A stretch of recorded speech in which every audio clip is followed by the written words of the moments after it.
Lipcram pinaiyak si Yang Wan at alamin natin ang pulso ng mga MCs sa paparating na finals ng Isa Buhay. So tara!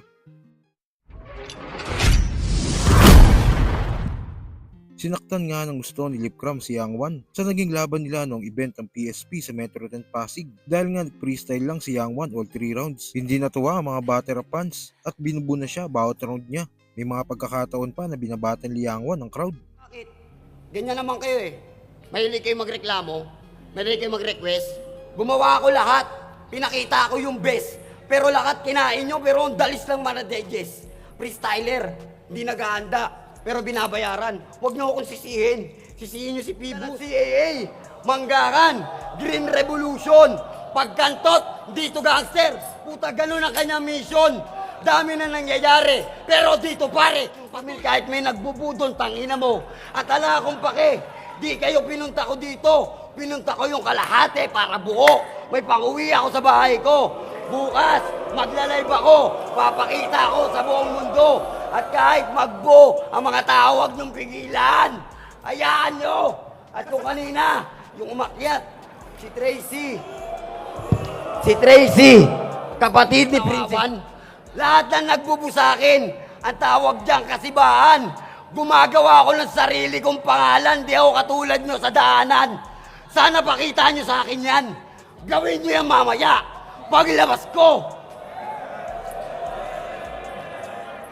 Tangin ang tapang nyo, ang dami nyo, mag-isa lamang ako. Ano? Time? Putang ina nyo. Ha? Hindi pa time. Hindi pa ako gumaganon! Dapat di ka na nag-i-spit. Ikaw lang yung kauna-unahang rapper na sa live ini-skip.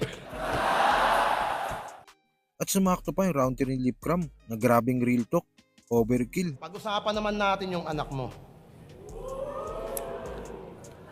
Kung susumahin, malaki na siya sana. Naranasan na yung habulan at maglaro sa kalsada. Ngunit hindi yon naganap, binago nyo yung tadhana dahil sarili nyong anak pinatay ninyo mag-asawa. Real talk!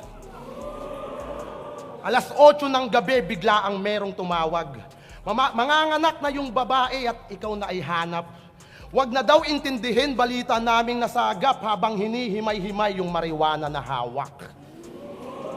Pa-freestyle ka pa noon, pagtapos masindihan. Nakukuha pa mag-flow, puta ang tindi niyan.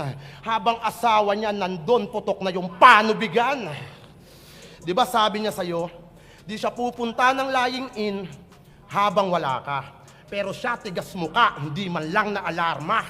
Sabog na sabog, tuwang-tuwa, nakuha pa na tumawa. Kaya pagputok ng umaga, ayun, patay na yung bata. Umagang-umaga, nagwawala ka, tila ramdam mo yung sakit. Kausap yung nanay ng asawa, umiiyak pa ng galit. Pinaprant mo lang yata ako ma, nung nireveal na ang kulit. O, tignan mo, anak mo ha? Kulay violet. Wala kang kwenta na daddy. Hinayaan mo yung anak mo maging kakulay ni Barney. Kaya kailangan ng malaman ni Mare, malaman ni Mare, yung iba pa na nangyari. Madaling araw pa lang pare, binigyan kita pamasahe. Kaso asang-asa ka doon sa kausap mo na babae. Tapos hindi ka sinipot, inumaga ka na lahat-lahat. Nawalan na ng iyot, puta, nawalan pa ng anak. Buhay pa sana anak nyo, kaso hindi siya binuenas. Dahil meron siyang magulang na kupal parehas. Nagpatigasan yung mga gago, di na inisip yung bata. Mapakita lang yung galit, di na nag-isip ng tama. Kaya pasensya na Sabrina, kupal yung mama at papa mo, o baka sadyang di siya binuhay sa mundo bilang isa sa karma mo. Alin ba dun? Buti na lang di niya nasilayan yung tatay niyang walang kwenta. Buti na lang di siya aanin ng samot-saring problema. Buti na lang di niya nakita na kupal ka sa eksena. At buti di siya lalaki sa pamilyang walang lamesa. Kaya naghalo-halo ng emosyon ni Yang Wan, pagbu ng mga tao sa kanya at yung grabing real talk ni Lipcram. Kaya naging resulta ay naging emosyonal si Yang Wan pagkatapos ng laban nila. Sa kabilang balita naman, mangyayari na nga ang finals ng Isa Buhay. Itong paparating na December 21 sa lugar ng Las Piñas. Yamado dito ng ituturing si GL. Pero hindi natin pwedeng balawalain ang pwedeng ipakitang performance ni Vitrum.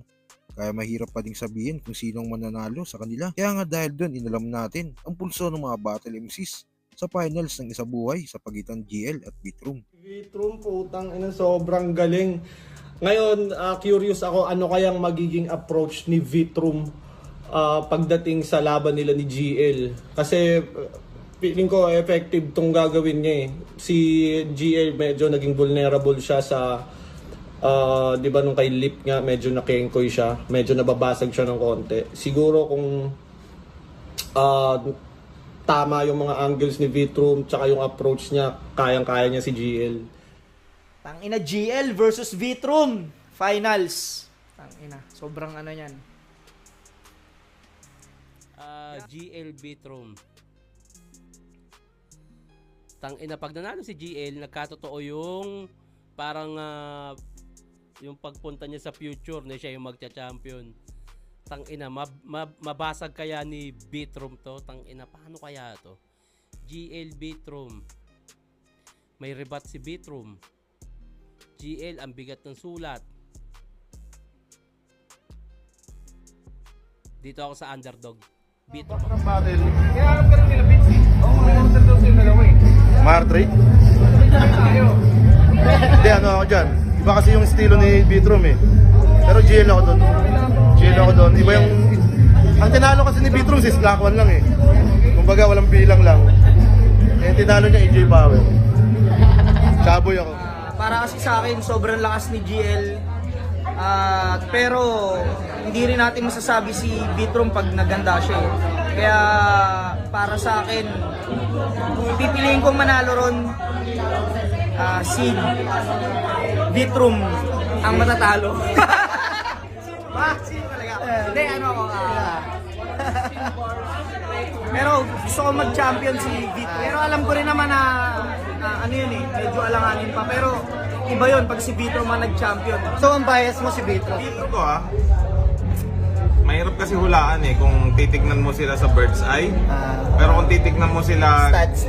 sa stats kaka sa hype na dinala nila, syempre aangat si GL. Pero si Vitrum kasi may ano eh, malaki rin yung chance ni Vitrum eh. Pero ako gusto kong manalo si GL. Pero 100% hindi ko alam kung sino mananalo sa kanila. Yeah.